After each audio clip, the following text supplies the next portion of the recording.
Welcome to UnPromoted, the sales development podcast. This week is episode 3 and part 2 of our interview with Stelios.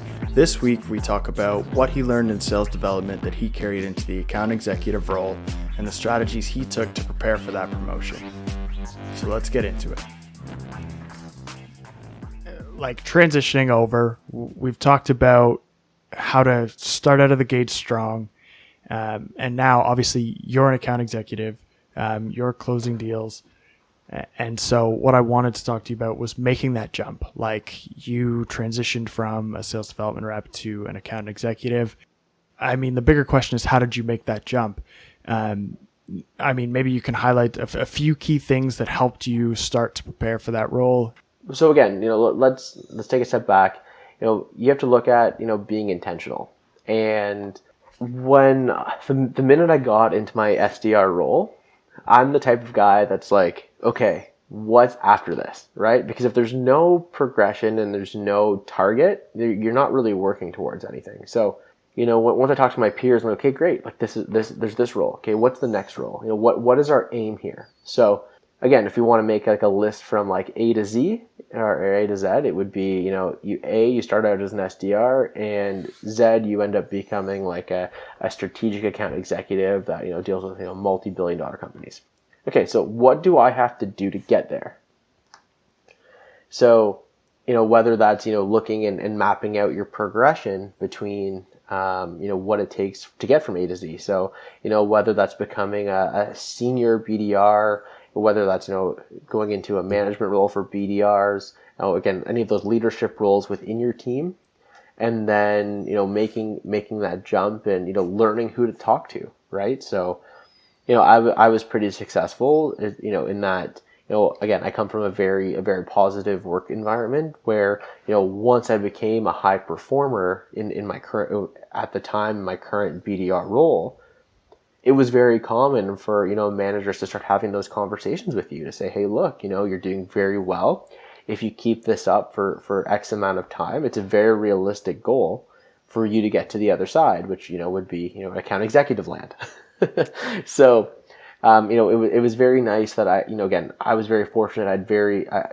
I had great mentorship and leadership, and of course I still do in my position now, but it was amazing to talk to any of these managers that, they genuinely wanted to know what your goals were. And then they would essentially help you get there, and they'd help you build you a program. So, I guess I'm going on a little bit of a tangent there, but to answer the question, to progress, what I would do is, I would start, booking meetings and progression plan meetings with my managers, which again, always have good relationships with. They're always looking out for your best interests.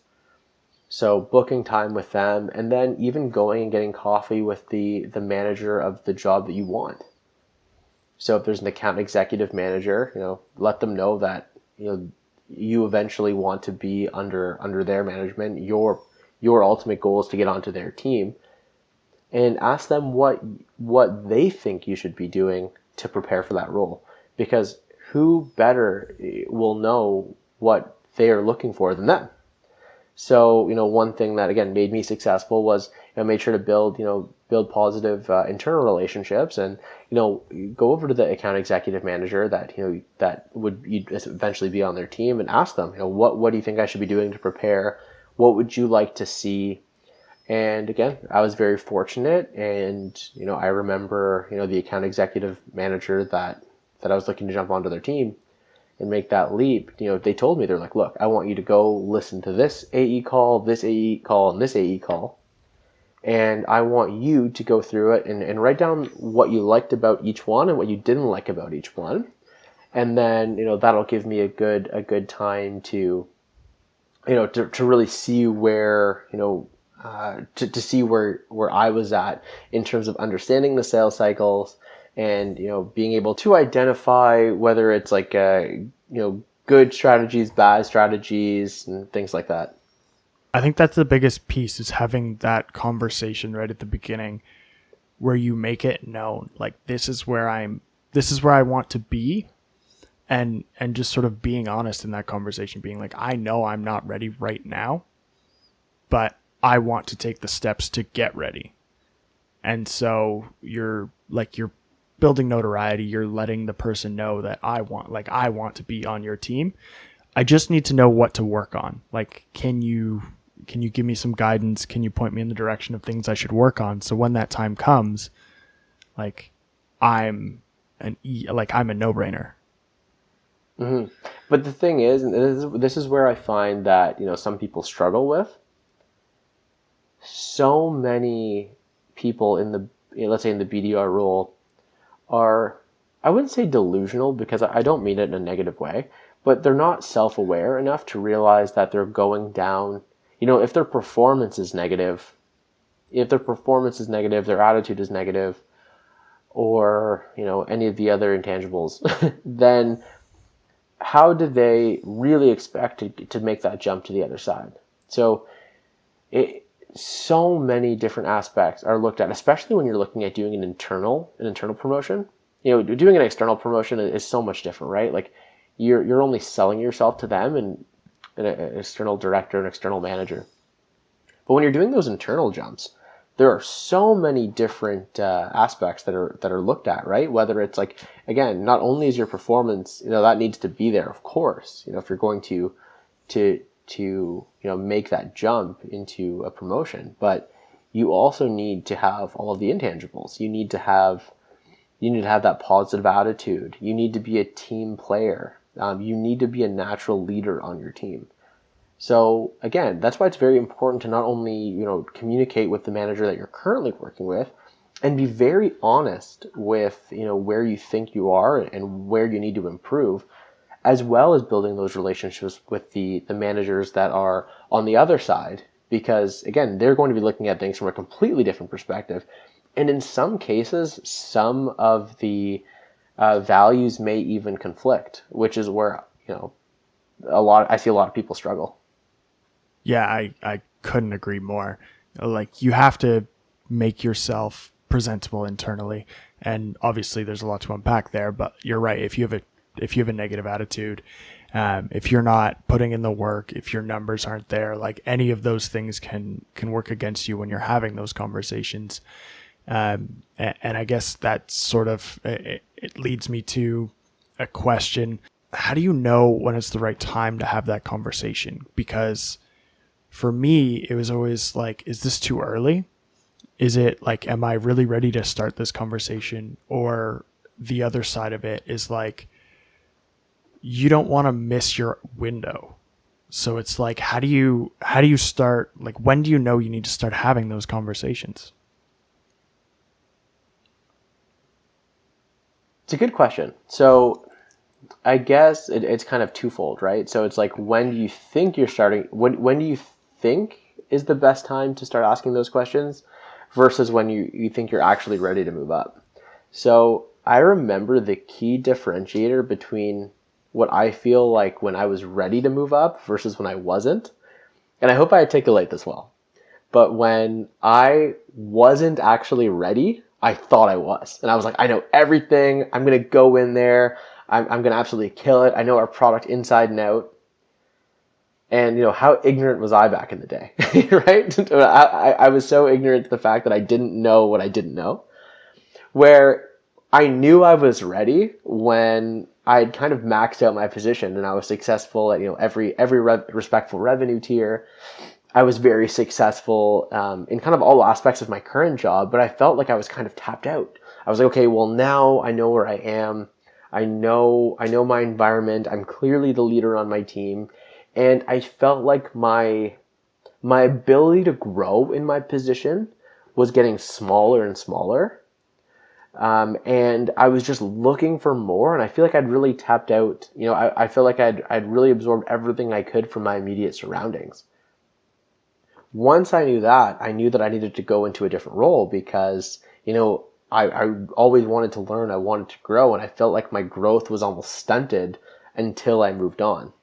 And then, yeah, I said once I did that, I moved on to be more aware of what AEs were actually doing.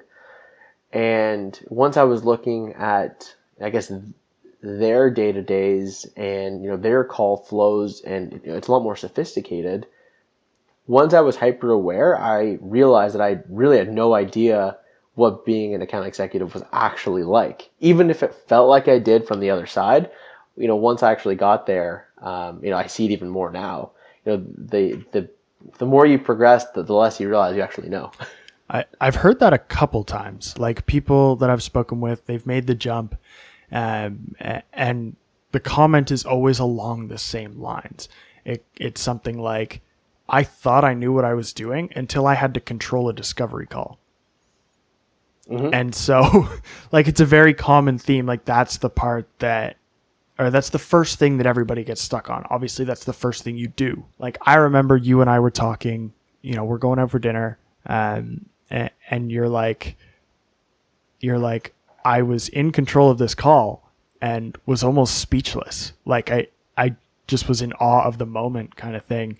So you hop on that very first discovery call, you just got your promotion. Like, what's going through your head when you're asking these questions, when we're trying to hold that conversation, and like, how is it so much different? Like, I know it is, but how is it so much different? At the very beginning, beginning of my account executive tenure, when I was walking a prospect through, let's say, a discovery sales deck, everything that I thought I knew about presenting was completely wrong. I always thought it was, I need to make sure that I'm, again, clear, concise. I'm talking at them, that they understand what I'm telling them. But that's not the point of a discovery deck. The point of a discovery deck, which I found out later, and again, it's not that I wasn't successful, presenting at them, but I was a lot more successful when I learned to control the conversation and having a natural conversation and really asking them, questions about their program, about their role, and really diving into their problems and challenges, and then tying that back to how we help. That is really the pivotal change from someone who's good to someone that's great. And that's really what's going through your head is, am I talking too much? Am I not? Am I asking the right questions? But then, once you get comfortable with that, you end up being a lot more successful. Yeah, it's definitely interesting to get a perspective on it. Obviously, you built up a ton of skills as an SDR that you didn't have before. Which of those helped you in your transition and in your success as an AE? Like, what skills can an SDR work on now that are going to be useful? I would say product knowledge, especially if you're looking at doing those internal jumps, really taking the time to understand your product. If you take the time to thoroughly understand your product, you are also going to understand how you can help others, and then you can see how your product helps them with their pains and challenges. Again, it's very easy to go through a discovery deck and just present at somebody, but that doesn't necessarily help you or help them with what they're doing, right? So one thing that I took away from a sales trainer was, okay, you've presented something. I guess this was one of the pivotal moments from my training was, okay, you're used to presenting the sales deck, okay? But what does that mean for the prospect? Like, you might have feature X, Y, Z, and that's great, but what does that mean to you? Like, what does that mean to this person? So a great example would be, imagine if you're going to check out a car, right? So it's like, okay, well, yeah, it has 4-wheel drive. Okay, great, it has 4-wheel drive. What does that mean to the customer? Well, to the customer, that means, look, like, you're not going to have to, you're not going to be worried if you're driving with, young kids in the car or worrying about traction. You're never going to get stuck again, if the snowplow comes by. Again, very Canadian. But if the snowplow comes by and boxes you in, with snow. So it's things like that. It's like, okay, there's a feature, but what does that mean to the person who's actually, in the driver's seat? But a fantastic example would be, using the discovery deck is to ask questions, because you're asking your questions to identify that the challenges that they're having, even if they haven't explicitly said it. So, for instance, like if you're walking someone through a deck and you're asking them the right questions, you're going to identify what the point of them jumping on the discovery was. You can agree that, someone, a VP or director level, who's taken an hour out of their day to talk to you about a niche topic, whether they know it or not, or whether, they understand what their challenges are, there is a challenge there. And maybe they're not sure what it is. Maybe they do, maybe they don't. But they are there for a reason. Nobody just books time out of their day for no reason, right? So a great example that I heard was, if you're going, if you're, imagine being like a sales rep for like a Best Buy or something, right? So again, very simple example, but if you're going in and you're looking to buy like a Bluetooth speaker, and you're telling the rep that you're like, hey, look, like I need my Bluetooth speaker to be waterproof. We want to use it at the cottage. Well, then if the sales rep goes down another rabbit hole and they're like, you know what? That's great, but like we have this awesome Bose one here it's not waterproof, but it has the better sound quality, better battery life, and it's like, okay, man, you're not listening to me. Like that's not what I want. I need something that's waterproof because I want to use it near water. Right? So no matter how good a feature dumps, like the guy is telling you, like, Bluetooth, longer battery life, better sound quality, it's smaller, so it fits in your backpack. It's like, that doesn't matter to me. I need it to be waterproof. And if it's not waterproof, it's of zero use to me. Yeah. It makes perfect sense. Like at the end of the day, prospect, whatever, person A, VP at company XYZ, they don't care about the 35 features that your product has unless you can tie it back to a problem they're having and make the connection that it gives them a better chance to solve it, or it solves that problem. Like having the feature dump, you're right. Like we can do this, and this is different from a conversation like you mentioned, this is what you're doing. This is the problem you're having trying to get to your goal. We fit in here. We solve this exact problem, and here's the outcome, kind of thing. And you're showing them a better result. You're not showing them you can use all these cool features. Exactly. It's like, how does our product help us get to that objective, or help them get to their objective? And again, once you look at it through that lens, everything gets so much easier. For me, I personally, if I had, an SDR working under me, and what would I want from them? It would be, getting me somebody that is in, let's say, a target profile of a company. I think that's super important. I will take target profile and, decision-making authority almost over everything else, because anyone that is in those higher level positions, they can also appreciate increasing efficiency. So depending on how your product helps them, if they're willing to learn and they're willing to understand that even if they don't have a pain or problem, they might not even know that they have them, whether it's having too many full-time equivalents, associated to a program that's inefficient, or not even understanding what they're doing wrong. It's better to have those conversations with them so that they can see what else is out there. And again, especially when you're in an industry that is new, or you're kind of paving the way for your own niche industry, sometimes it's just important to build those connections. And if you were to have enough conversations with decision-making authority in the target profile that you're looking for, I think that's so much more important than anything else. Especially for especially for tier 1 or target accounts, like those companies that you've gone through, you've identified, like those are the best customers we could ask for. Like those are the ones we want to work with. Those are the best ones we can ask for. You're right. Getting time with almost anyone in a relative authority position is worth a conversation, because their business fits what you do.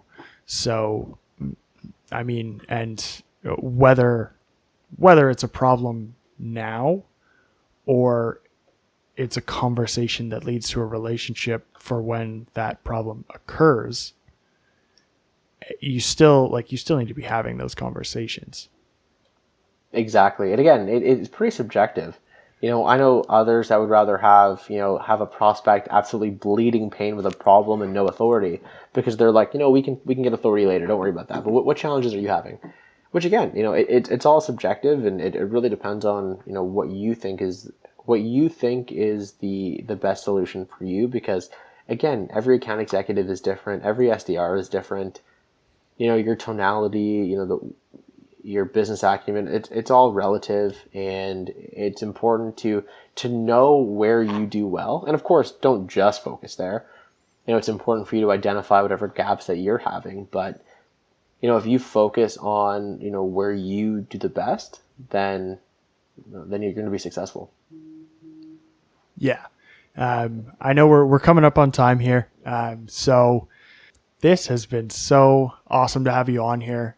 Talk through, both the strengths and weaknesses of getting started as an SDR, but also, making that transition to an AE and start actually getting to that point where you're closing deals.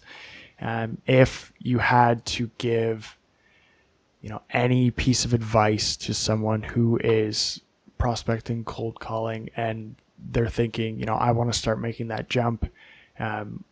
Most SDRs have a goal to get there anyway. So, people are thinking, I want to make that jump. What do you recommend they do? Like, where do they start?